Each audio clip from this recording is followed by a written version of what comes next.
Hello, everyone. Welcome to our cozy corner of the internet, where we explore stories of mystery and suspense.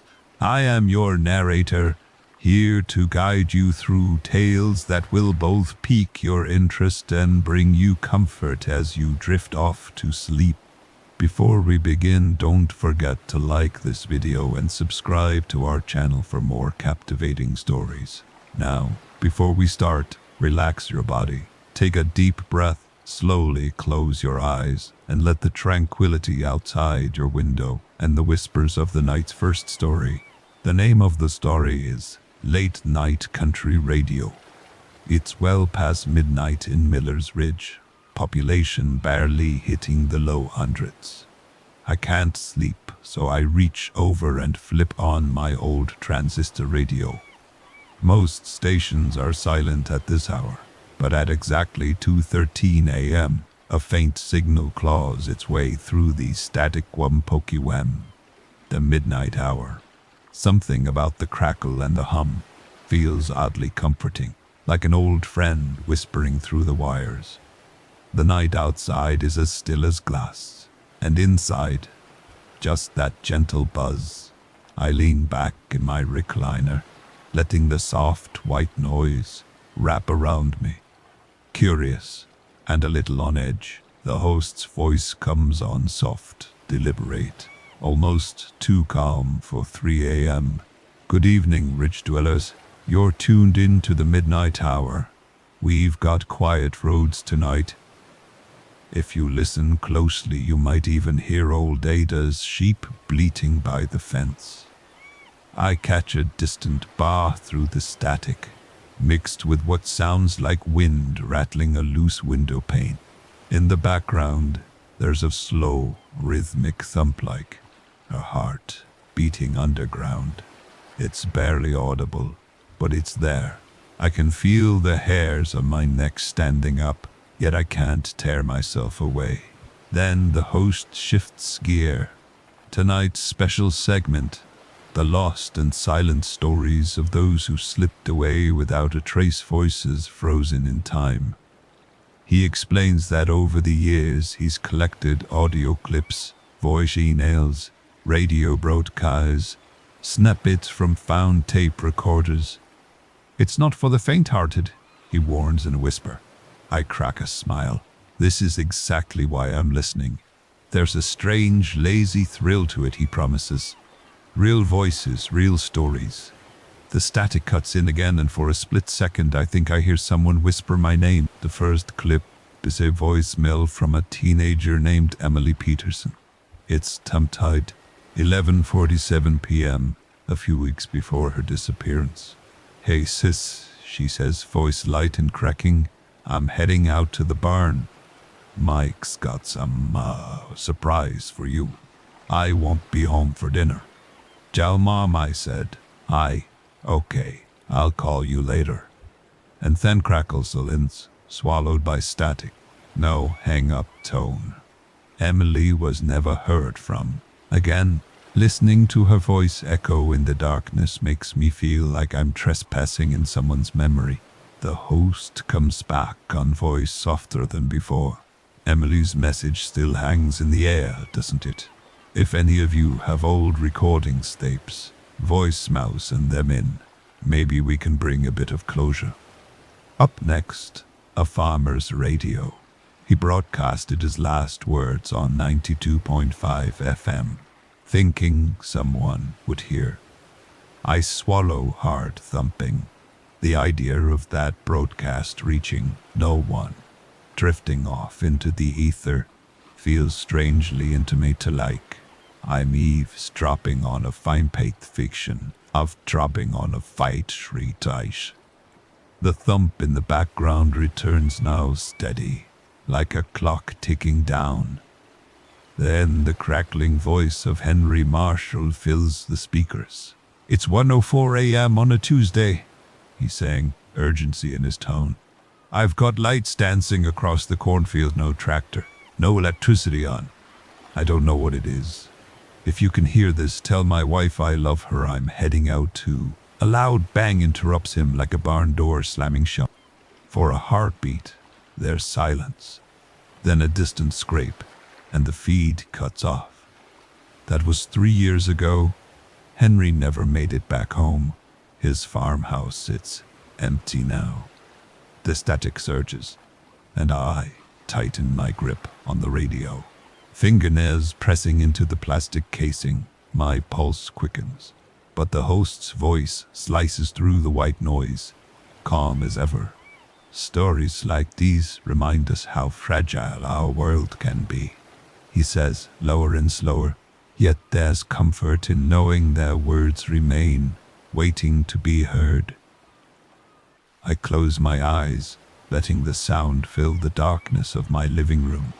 The only other noise is the clock ticking on my wall and the faint tremor of my own breath. As I sink deeper into the cushions, I wonder what draws me to this hour-long ritual. Is it curiosity, or something darker like an itch under my skin that needs scratching? There's a connection here between the vanished voices and the living audience. It feels like a shared secret, a Tannanite club, where the password is fear. But there's a strange solace in it too, as if I'm not alone in the quiet. I think about my own life routine, predictable. Listening to Emily and Henry, part of me craves the mystery, the unknown that these stories represent.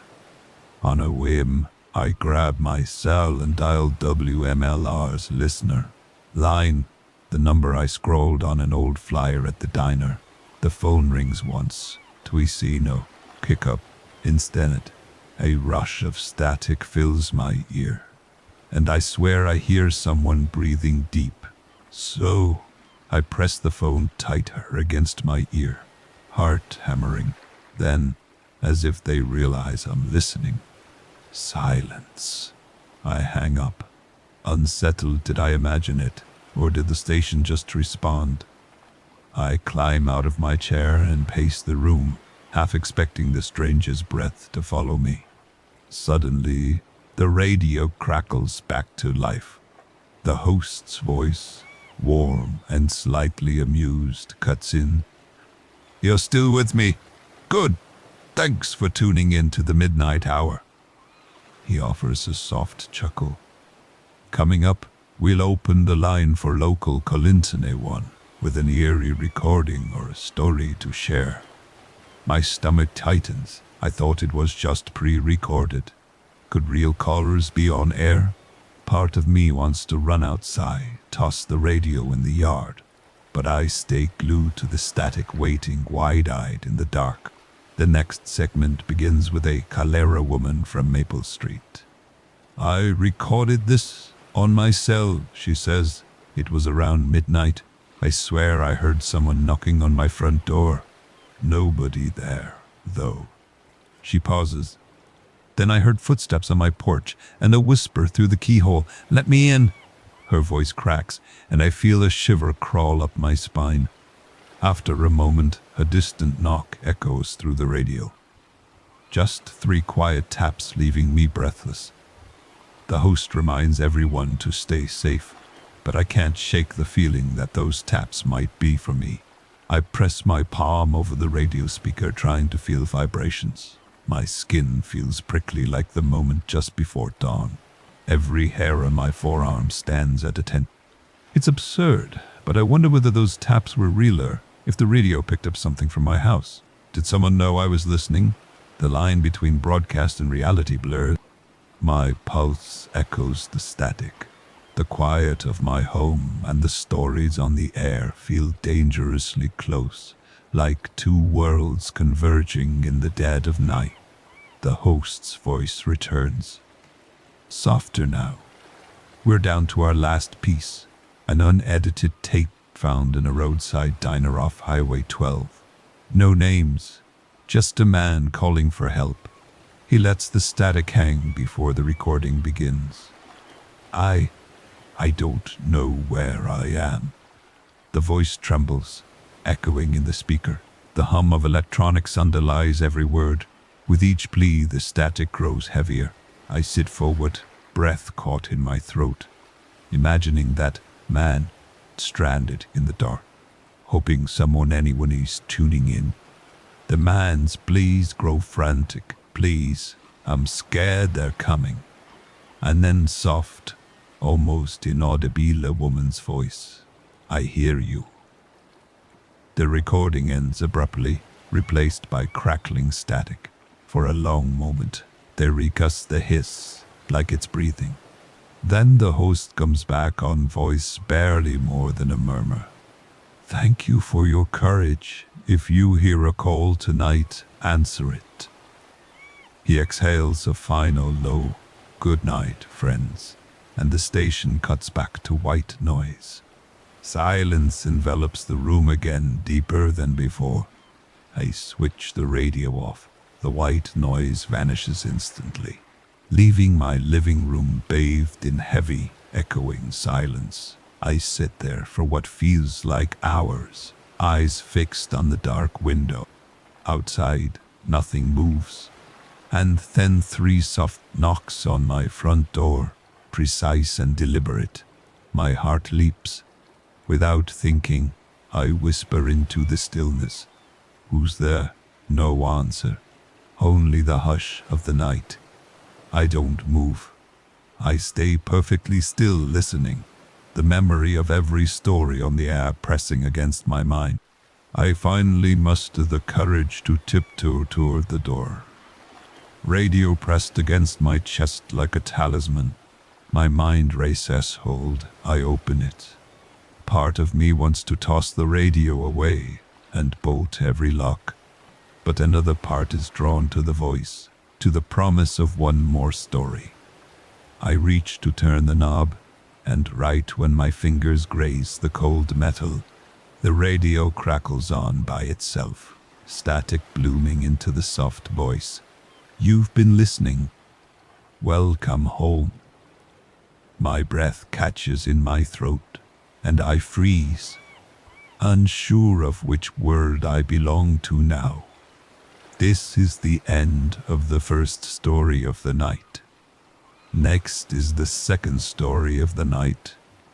The name of the story is Whispers of the Old Bookstore. It's past midnight when you slip into the old town library, its heavy wooden doors creaking shut behind you. The air is thick with dust and the hush of centuries-old books. Outside, the street lamps have all gone dark, and inside, the only light comes from a single green-shaded lamp on the circulation desk. You can almost taste the silence tree. You wander past tall shelves, stacked with leather-bound volumes and awkward card catalogues. Your footsteps echo softly as you reach for a particularly worn paperback. You hear it, a faint, breathy whisper drifting from the shelf above. Read me. It's so soft you wonder if your mind is playing tricks. You pause, heart fluttering. Bracing yourself, you lift the book from its place.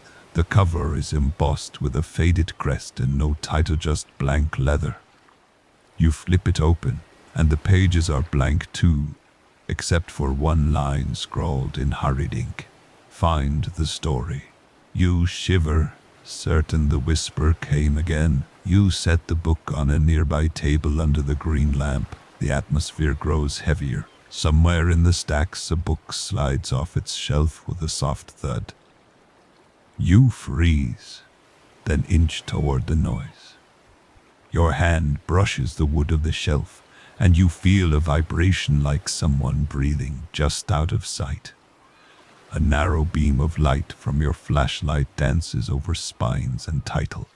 You spot a gap between 2 shelves where the darkness seems to swirl thicker than the rest. You step closer, and in that corner you glimpse a pale face, eyes wide and urgent, then gone before you can focus. Your pulse quickens. The whisper follows you. Tell my story. You back away, breath catching. The lamp flickers on the table. The blank pages of the leather book rustle as though turned by an invisible hand. You force yourself forward, opening it to the next sheet, and there, ghost white letters appear. Your flashlight beam trembles as you read. Each sentence materializes before your eyes, recounting termite shifts, misplaced tomes, and a silent visitor who demanded forbidden stories. A low creak echoes overhead as the ceiling beams shift. The lamp goes dark. In the sudden blackness, you hear hurried footsteps approaching the table. Then pause. Inky shapes dance at the edge of your flashlights. The air is alive with unspoken words. You brace yourself, raising the flashlight. A single figure stands at the far end of the table. A young woman in a threadbare dress, eyes hollow. She reaches out, finger trembling over the page. Finish it. You swallow, voice caught in your throat. Compelled, you pick up a pen from the desk. With trembling hand, you begin to write the final lines. How she discovered the forbidden tome. How the words themselves trapped her in that basement forever, and at last her spirit begged release. As the letters flow, the lamp reignites, illuminating her thankful smile. When you lay down the pen, she's gone. The book snaps shut, sealing the story. The whisper returns, softer now. Tell them I am free. You exhale, voice trembling. You are.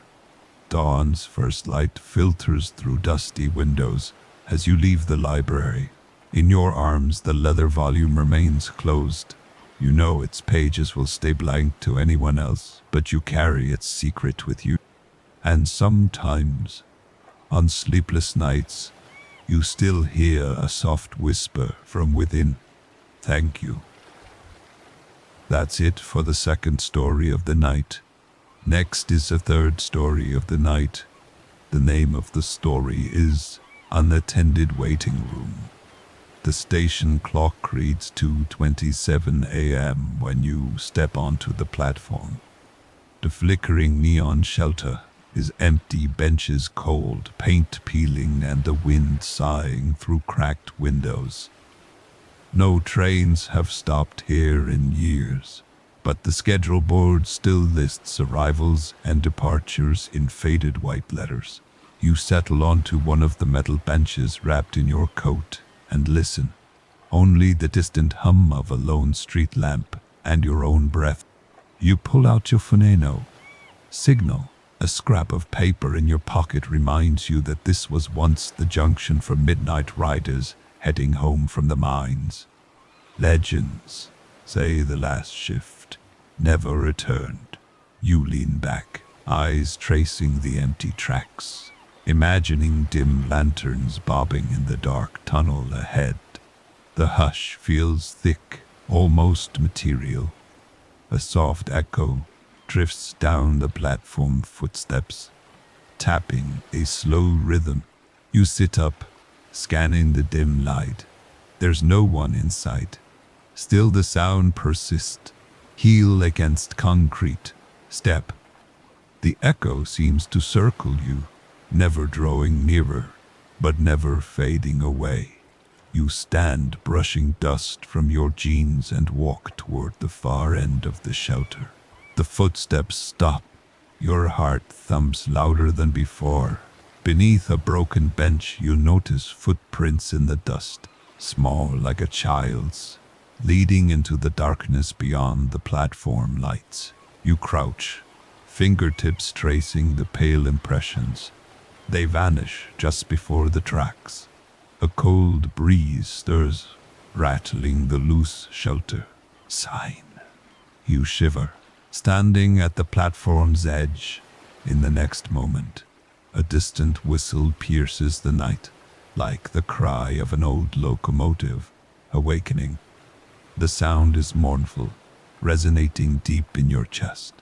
You step back, pulse racing as the whistle fades into static nothingness. Footsteps return, this time faster, lighter. They cross behind you, pause, then recede toward the station entrance. You turn, flashlight sweeping the empty corridor doorways. yawn open. The ticket window is shattered. No sign of whoever walked here, except those vanished footprints you still recall. The rails gleam under a weak moonlight, inviting and ominous. You sit back down, wiping sweat from your brow despite the chill. The schedule board's flicker catches your eye. On entry blinks. 2:45 a.m. Arrival. Train 307. The board has been dead for decades. You glance at your watch.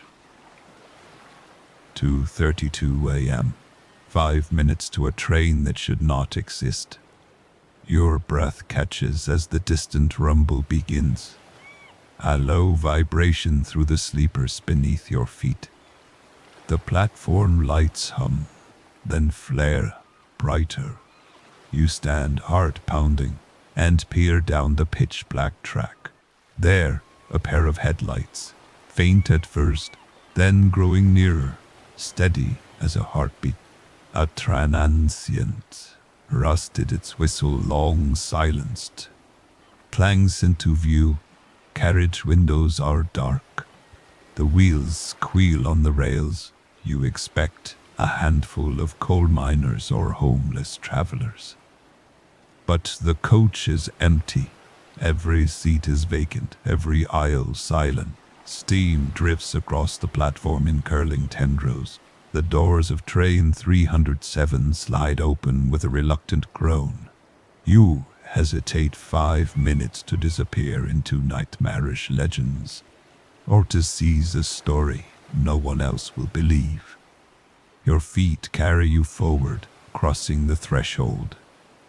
Inside, the air is warm and hushed, smelling faintly of coal and pine. The door clanks shut behind you. The train lurches forward before you can steady yourself. Through the window, the platform recedes into inky darkness. You grip a metal pole as the car sways, heartbeat seeking with the rhythmic clangs, casting elongated shadows that flicker like ghosts, playing tag in the night. Minutes stretch into eternity. No announcement, no passengers. Just you riding an impossible journey. Then the train slows with a gentle sigh. Ahead lies the deserted station. The doors open, you step out, palms tingling, and watch the train vanish into thin morning mist. In your coat pocket, you find a single coal token stamped 307. You tuck it away, knowing nobody will believe where you've been, and that somehow you're exactly where you need to be. This is the end of the third story for tonight. Next is the fourth story for tonight. The name of the story is Whispering Softly by the Lake. You settle onto a roughly hewn log beside the campfire, the last slivers of sunset painting the water in shades of rose and lavender. The lake is perfectly still, like dark glass, stretched out under a rim of pines. Every breath tastes faintly of smoke and damp earth, and you let your shoulders drop, surrendering to the hush that surrounds you. The fire crackles and pops as you toss on another piece of pine, bright embers dancing upward. Above you the first stars appear, shy pinpricks against the deepening sky. Crickets chirp in the underbrush, and a gentle breeze stirs the needles overhead. It's the kind of night you've driven miles to find quiet, untouched, unmarred by car horns or neon signs. You sip from a metal mug of hot tea and let your eyes drift to the far. Shadowed tree trunks loom in the darkness, their reflections quivering on the water's surface. You think about the chaos you left behind, emails piling up, half-read news, alerts, the constant hum of urban life, and you're grateful for this pause. Suddenly a soft whisper drifts across the water. You freeze, mug, halfway to your lips. It's too distant to make out words, more like a sigh carried on the wind. Your pulse quickens as you peer into the darkness. But there's nothing, just the trees and the stars. You lower the mug and listen. The whisper comes again, this time a little closer. It's melodic, like someone humming off-key, but with intention. You lean forward, bracing your elbows on your knees, trying to catch the tune. It rises and falls, ebbing into silence before returning with a gentle insistence. Shaking off a shiver, you stand and cross the circle of warm light. The fire licks your boots as you step outside its glow. The night air feels cooler here, and you rub your arms, scanning the shoreline. The water is unbroken, but your ears swear they heard a flute's soft triller. Was it a voice? You reach for your flashlight and click it on. A narrow beam cuts through the black, glinting off the ripples at the water's edge. The trees to your right rustle, and you turn, expecting a deer or raccoon. Instead, nothing moves. You swallow, heart thudding, and take a slow step closer to the shore. At the water's edge, the flashlight beam catches something, a pale shape drifting just beneath the surface. You lower the beam. No, it was just a fallen branch. You exhale in relief, but the hush breaks again with a sharper note. Goosebumps rise on your arms. The note is melancholic, tender, like someone playing a farewell tune. You feel a sudden pull, as if the music is calling you across the water. You hesitate. Your better judgment warns you not to chase ghosts, but something about that note stirs your curiosity. You step onto a flat rock that juts into the water and shine your light across the lake. The beam lands on nothing but blackness. Still you stay listening. The second note comes, followed by a sighing phrase that sounds almost like a question. Will you stay? Your chest tightens. You want to leave, but your feet won't move. The phrase repeats, softer now. Will you stay with me? You can't see anyone, can't even hear footsteps. Yet the question hangs in the still night air. A ripple disturbs the water beside the rock. You lean forward. There, floating just below the surface, are two pinkish circles that could be lantern. Reflection, their eyes. You hold your breath, mind racing. Is this real, or are you leaning too far into your imagination? The music stops. Absolute silence returns. You step back, heart pounding, and suddenly the flashlight goes dead. Adjust, a flicker, and then darkness. You almost drop it, but you catch the handle. It clicks back on. But the beam now shows nothing but your own shocked reflection in the water. You swallow hard and call out, "Hello, who's there?" Your voice sounds small in the vast night. No answer, just a distant chorus of frogs. You realize you've strayed too far from the fire's warmth, and a chill slides up your spine. You turn to hurry back, but something by your foot stops you. A small, smooth stone, darker than the others. You pick it up. It's perfectly round, like a marble made of onyx. You glance at the lake one last time. No lanterns, no eyes. Only the pale moonlight dancing on the ripples. The whisper returns, so faint. You almost miss it.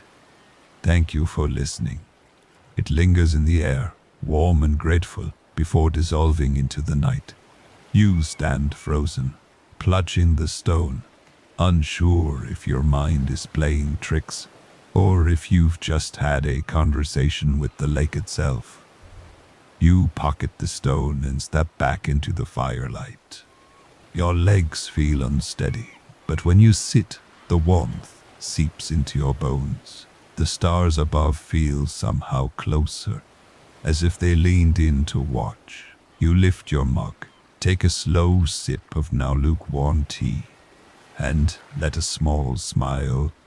In the hours that follow, you drift between dozing and wakefulness, lulled by the crackling fire and the memory of that soft melody. When dawn finally breaks, you pack up your gear and head back down the trail, leaving only footprints. This is the end of the fourth story for tonight. Next is the fifth story for tonight. The name of the story is Midnight Screening Room. You pull into the empty parking lot of the old cinema just as the clock strikes midnight. A single neon sign above the marquee sputters, its letters reading MIDTOWNCINEMA in hesitant pink glow. The night air is warm, carrying the faint hum of distant traffic and the nostalgic scent of popcorn that's been left to stale in a tin. You step out of your car, the gravel crunching beneath your shoes. The double doors are unlocked, so you ease them open and slip inside. The lobby is bathed in soft orange light from an old soda fountain sign. Rows of dusty seats line the concession counter, where empty popcorn bags. No one greets you, just the gentle hum of a broken air conditioner and the hushed echo of your footsteps. You step up to the ticket booth. The glass window is smeared with fingerprints you can't quite make out. A single stub lies on the counter stamped MIDNITESHOW with today's date. You pick it up, feeling its cool edge, then drop a crisp $5 bill in the wooden tray. The paper flutters, no attendant appears. A dark hallway stretches ahead, lined with vintage film posters. Marilyn Monroe in her white dress, Charlie Chaplin shuffling across cobblestones, each one framed in chipped gold. You walk past them, fingertips grazing the frames. The air grows cooler as you move deeper, and the carpet muffles your steps. At the end of the hall you find Auditorium 3. The door is ajar, revealing rows of crimson velvet seats disappearing into darkness. A narrow beam of light flickers on the projector lens at the back, and you slip inside, the smell of old velvet and cold metal. You sink into a seat midway down the center aisle. The cushions sigh underneath you, and your shoes leave faint imprints on the worn carpet. Above, the screen is blank, framed by heavy, moth-eaten curtains. You wait, the projector hums, then sputters. And finally a single reel flickers to life. The film is old, grainy black and white images of a deserted city street. The camera pans past shuttered storefronts, neon signs long since extinguished. You lean forward, curious in the distance. A lone car glides across wet pavement under a flickering street lamp. As you watch, a figure steps out of the car's headlights. Woman in a vintage dress, her face hidden beneath a brimmed hat. She pauses under the lamp, looks directly at the camera, and for a heartbeat it feels like she's staring at you. Then she turns and walks away, her footsteps soundless. Behind you, the theater creaks. You turn slightly, expecting to see someone, but the seats behind are empty. Shadows whooling like ink. The projector's whir fills the room, hypnotic and steady. You feel your heartbeat slow, drawn in by the steady pulse of the film. The woman reappears, now walking down an alley between two tall buildings. She reaches out and touches a brick wall, fingers trailing over carved initials, J and M, 1947. The name looks strangely familiar, but you can't place why. Suddenly, the film skips, the projector light wavers, and for a split second you see the empty theater behind you, caught on screen. Then it cuts back to the alley, the woman still standing there, but now she's turned and raised a hand as if waving you in. Your breath catches. You stand the seat, protesting, and take a hesitant step toward the screen. The hum of the projector feels louder now, like a pulse in your ears. The theater door behind you swings shut on its own, and the latch clicks. You're locked in on screen. The woman's lips move, though no sound comes from the film. You lean in her voice, soft as a breeze, whispers, "Welcome." It feels like she's speaking directly into your mind. The air around you grows colder and goosebumps rise on your arms. A second reel rolls in automatically. This time the setting is the theater itself. Empty rows of seats, crumpled ticket stubs on the floor. That lone soda fountain sign, glowing orange. And there in the front row you see your own silhouette, slumped in the seat, watching eagerly. Your heart thunders. You stumble backward, but your reflection stays on screen. The woman steps closer to you and suddenly, the projector light floods the entire theater, blindingly bright.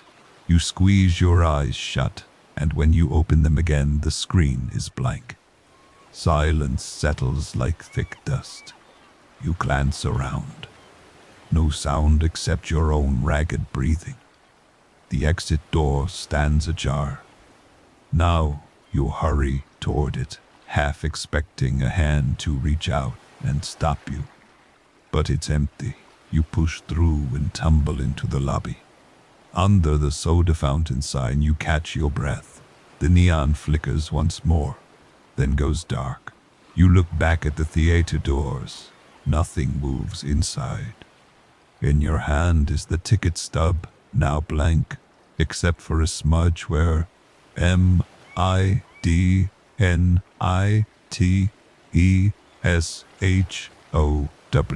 used to be. You step back into the night, the air warm and still. Your pulse races, but a strange calm settles over you. Somewhere inside, the projector hums again. You pocket the stub and walk to your car, or midnight showing at the forgotten cinema. This is the end of the 6th story for tonight. Next is the 7th story for tonight. The name of this story is Mysterious Postman. It's just past midnight when you step onto your front porch. The only sound, the soft panting of your dog at your heels. A street lamp casts a pale pool of light over the rusted mailbox at the end of your walkway. Except tonight it isn't there. In its place stands a gleaming brass box on a slender iron post, untouched by rust. You exchange a look with your dog, who tilts his head and growls low, heart-thumping. You walk forward and lift the brass lid. Inside lies a single cream-colored envelope, sealed with dark wax. No stamp, no postmark, no return address, just your name, handwritten in looping cursive that you don't recognize. Your fingers tremble as you break the wax and peel back the flap. The paper smells faintly of pine and old ink. You pull out a single sheet, edges ragged as if torn from a trunk-bound journal. The first line reads, "I've been following the path you can't see. A chill runs through you, the kind that makes your teeth chatter in summer. Your dog nudges at your calf, urging you to hurry." You scan the rest of the letter. Small paragraphs referencing that night on Pine Ridge, the old oak you passed without seeing, and the promise you buried beneath your childhood home. None of it makes sense, yet each detail is too specific to ignore. You fold the sheet, slip it back into the envelope and step off the porch, following the faint glow of streetlights down the block.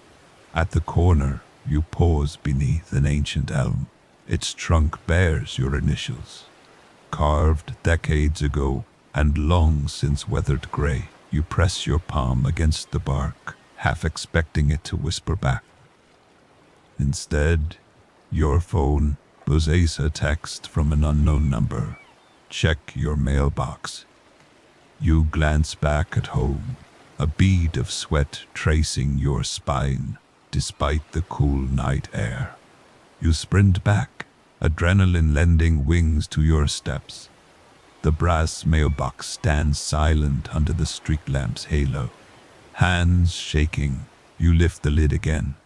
This time you find 2 envelopes, one white and sealed with the same bird wax, the other brown and ripped open, its jagged edge hanging like a wounded wing.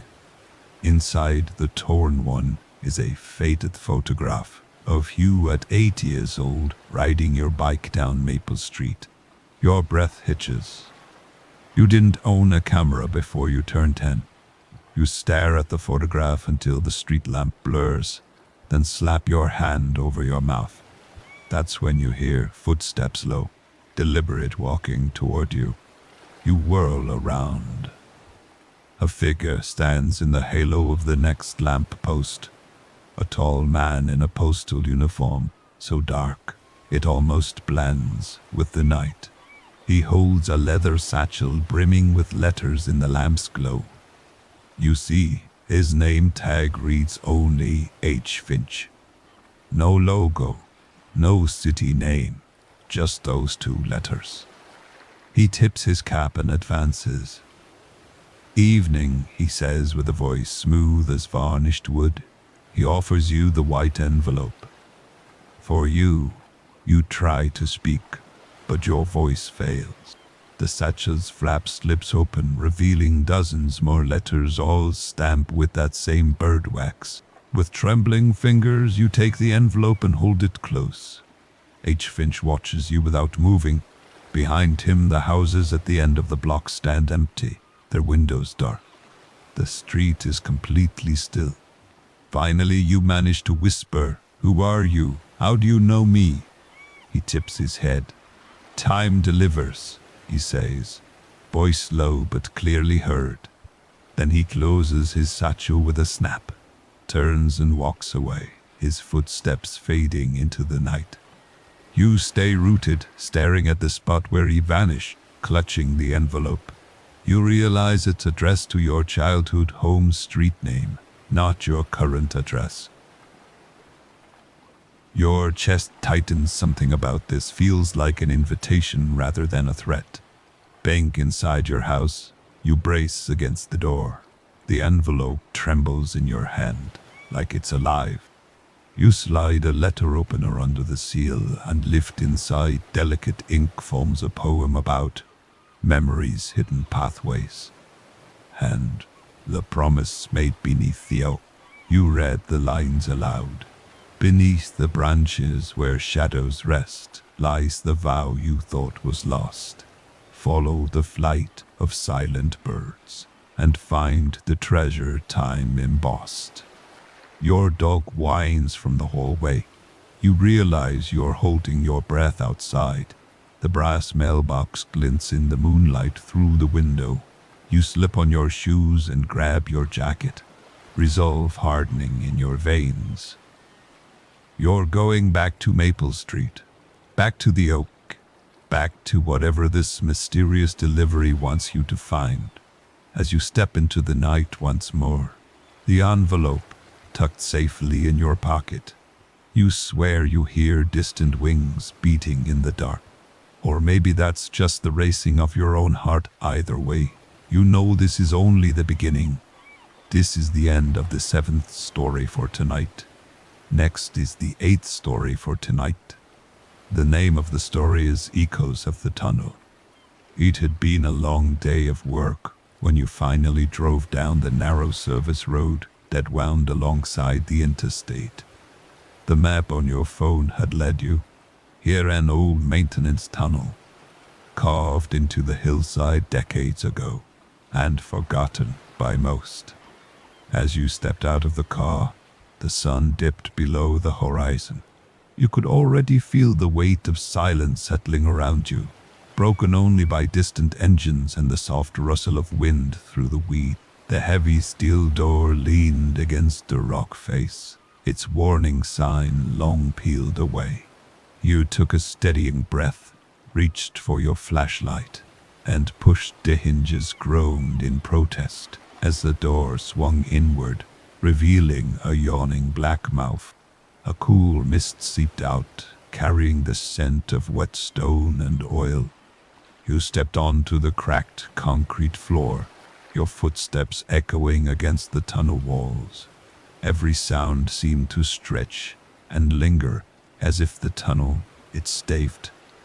Your flashlight beam cut through the darkness, revealing drips of water, tracing rivulets down aged concrete.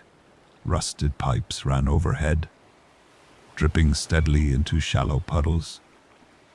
You paused, straining to hear beyond the drip-drip rhythm. A softer, hollow sound answered, an echo of something you hadn't made.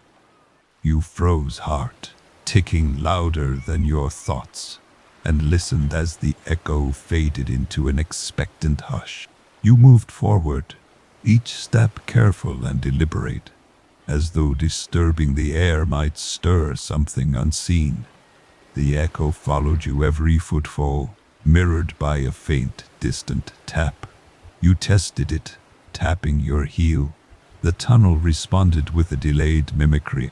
Goosebumps climbed your arms, light from your phone screen jittered as the signal flickered in and out, reminding you that this place was cut off from the world above. Still, you pressed on, curiosity warring with caution, drawn deeper by the promise of answers hidden in the dark. At one point, you spotted a small alcove carved into the right wall, just big enough to step inside. A faded inscription, barely legible, read 1976, scrawled in shaky lettering. Underneath, a circle of stones lay arranged like a careless wreath. You knelt to examine them, lifting owner flat, rounded rock cold to the touch. Your breath caught as the echo shifted. You spun around. There was nothing but empty space. Even your own breathing seemed loud in the confined space. Each inhale and exhale replayed in eerie repetition. You backed out of the alcove, aiming the flashlight beam ahead. The tunnel seemed to have shifted slightly, walls closer than before. You shook your head, wondering if fatigue was playing tricks. A low hum began, growing in pitch and volume, until it felt like a gentle pulse, vibrating through your chest. Then it stopped, as abruptly as it had started, leaving only your racing pulse. You lifted your phone, checking the time.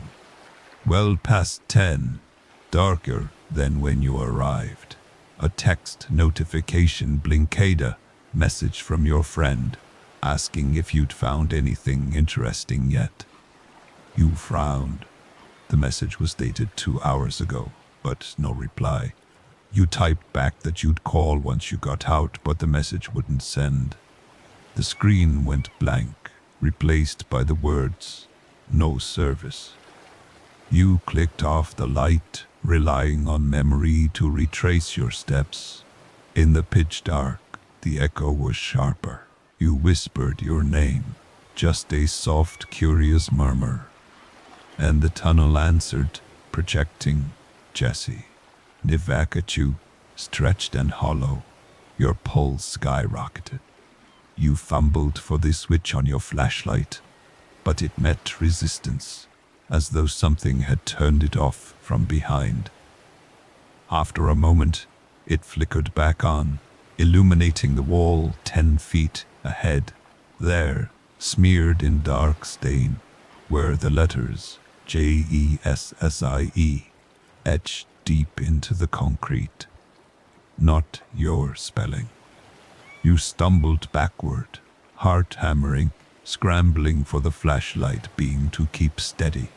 The echo returned, this time, a child's laughter bouncing off unseen corners. It was soft and distant, You remembered the local legend of a young girl who disappeared in these tunnels 40 years ago, her laughter rumored to haunt the darkness. You took a shaky breath and reminded yourself legends often outlive facts. Yet the echo continued, beckoning you deeper. You straightened your shoulders and walked on, flashlight beam cutting a steady arc before you. As you went farther in, the tunnel leveled, your boots clicking on a section of smooth steel tracks. This must have been the old maintenance railway, long since abandoned.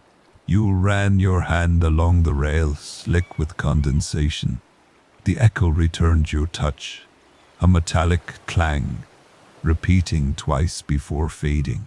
You crouched to examine the tracks, spotting footprints in the mud, between them bare footprints, too small to be yours.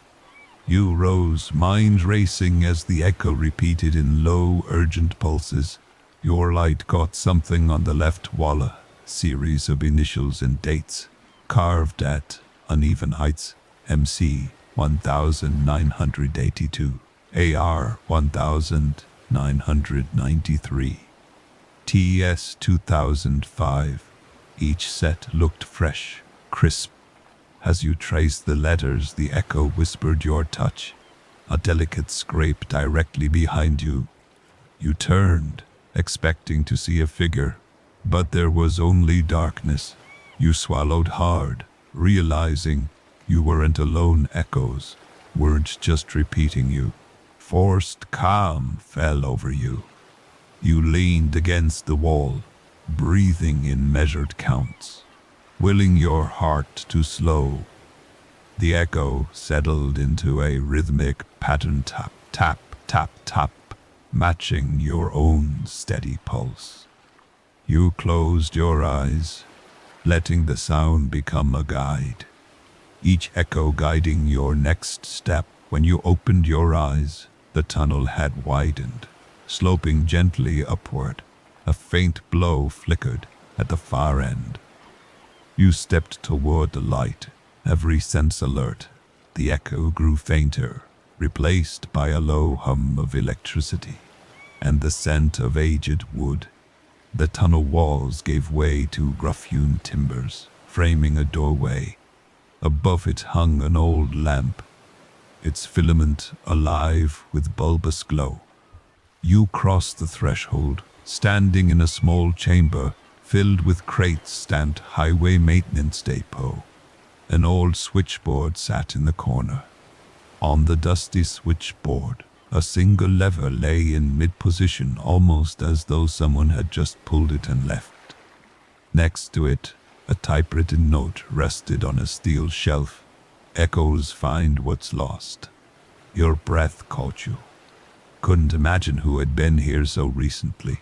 You lifted the note, feeling its crisp weight, then glanced back at the tunnel entrance, now small and distant. You realized the echo you'd followed had been leading you here. You set the note aside and ran your hand over the levers, noting labels like ventilation, lighting, and rail motor. The switch for lighting had been flicked on, illuminating the tunnel behind you. With a click, you pushed the lever to rail motor, and deep in the shadowed passage, you heard the dull roar of an engine. A small maintenance rail car rumbled into view, headlights cutting arcs through the gloom.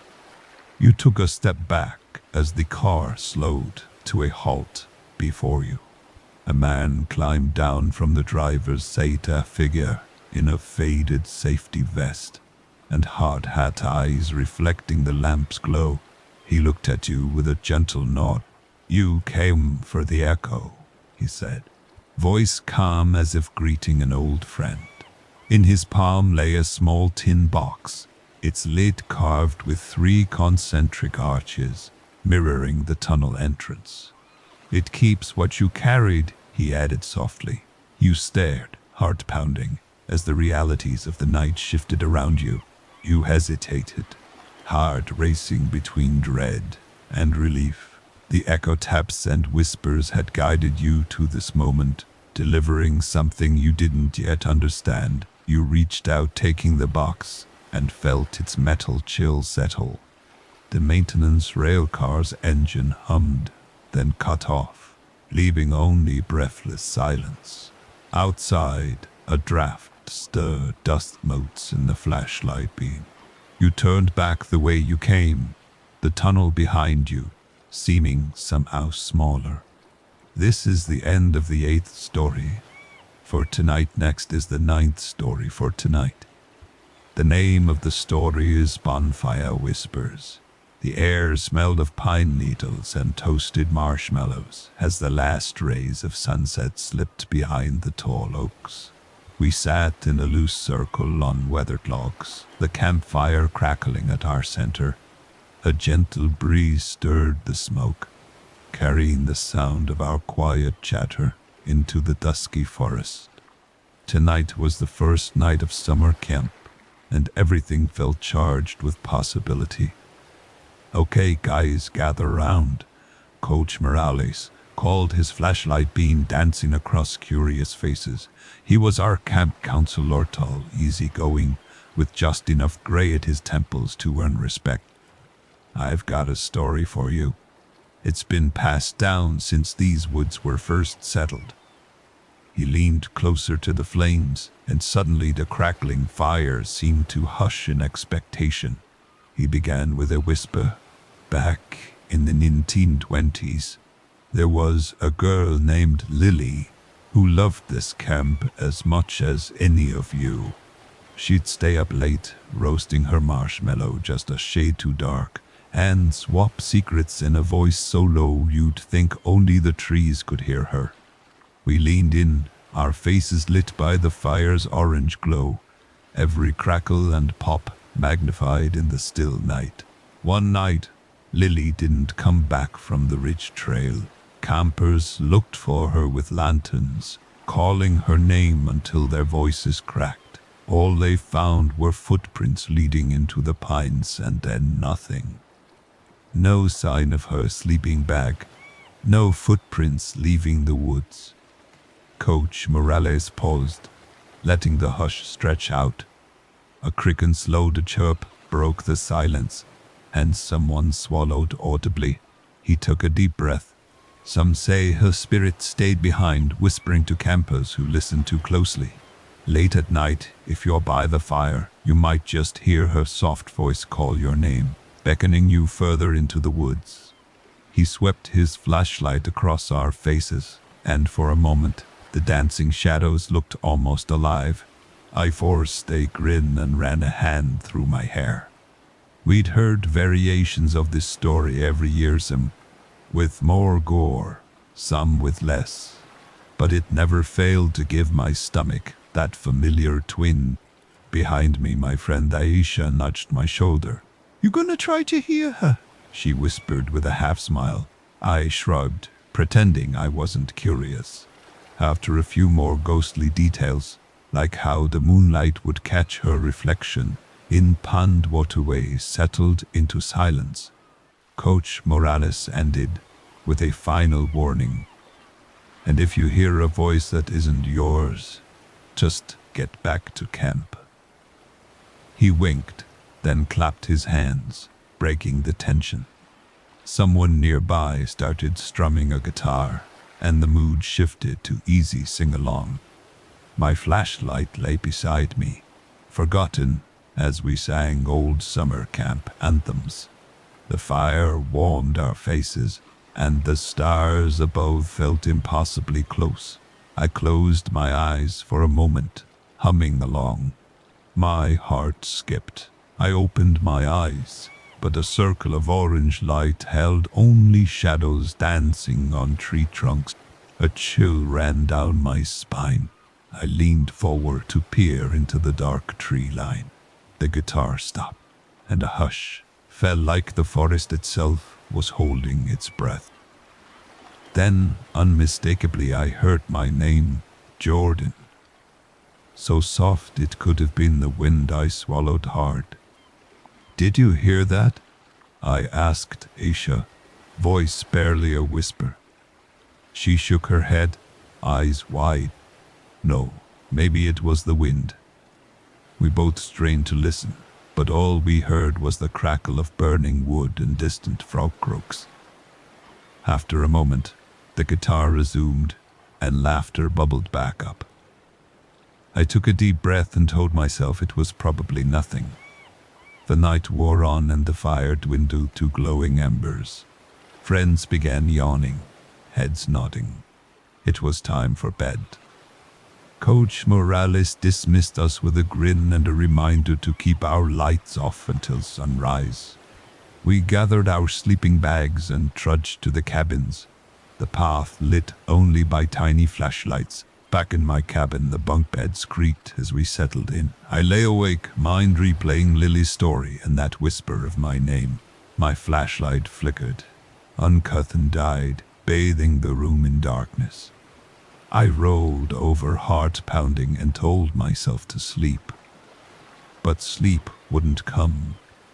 The whisper echoed in my mind. Jordan. I sat up and grabbed my flashlight miraculously. It lit again. I aimed it at the cabin door. The hallway was empty, silent. I ducked out, following the faint glow of embers behind the main lodge. My breath puffed in the cool night air. Somewhere ahead, I swore, I heard water dripping and soft footsteps at the edge of the clearing. I saw her, Lily. Her hair glinted silver in the ember light, eyes soft and pleading. She wore a white dress stained with soot. My heart froze. She raised a finger to her lips, then pointed deeper into the woods. I understood. She wanted me to follow. For a heartbeat, I hesitated. Then curiosity overcame fear. I stepped forward, every snap of twig echoing in the stillness. Lily drifted away, fading like smoke. I picked it up, flipping through pages filled with looping handwriting.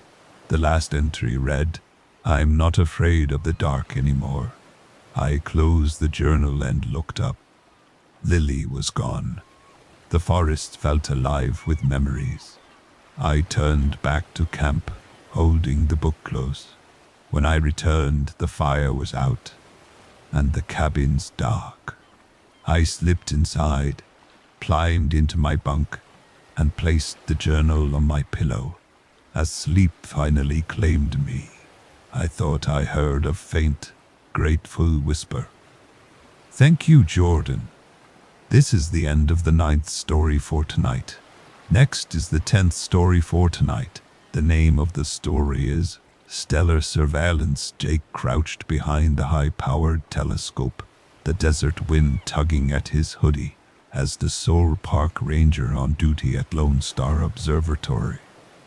He'd grown used to the hush of the night sky and the hum of his equipment. Tonight, he was running the new sky surveillance program, automated cameras scanning for meteors and satellites. He sipped lukewarm coffee, half expecting nothing more exciting than a shooting star. At 2:17 a.m., his screen blinked, an unexpected streak near Polaris. His heartbeat quickened. Most detections were routine space junk zipping across the field. He tapped the joystick, zooming the camera feed. The line of light curved unnaturally, then vanished into a dark patch of stars. Jake frowned. He'd been here long enough to know that anomalies usually meant extra paperwork or a 10-eyed call to NASA. He hit record and switched to live frequency. Static fizz, then a faint melody like an old country rock riff played backward. Jake leaned in, rubbing his jaw. He chased signals all over West Texas, but nothing like this. He grabbed his radio handset. "Base, you copy, Nada?" "Dead air." His stomach knotted. Throwing on his jacket, he slipped outside. The observatory was a lone dome, amid scrub and mesquite. Overhead, a canvas of pinprick stars stretched forever. He jogged to the western camera array, its panels gleaming under floodlights.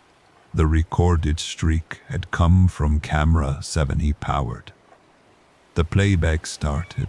A glowing orb arced across the frame, then vanished in a blink. Jake's pulse thumped. He keyed in the time code and cross-checked the radar logs. No known object had passed overhead.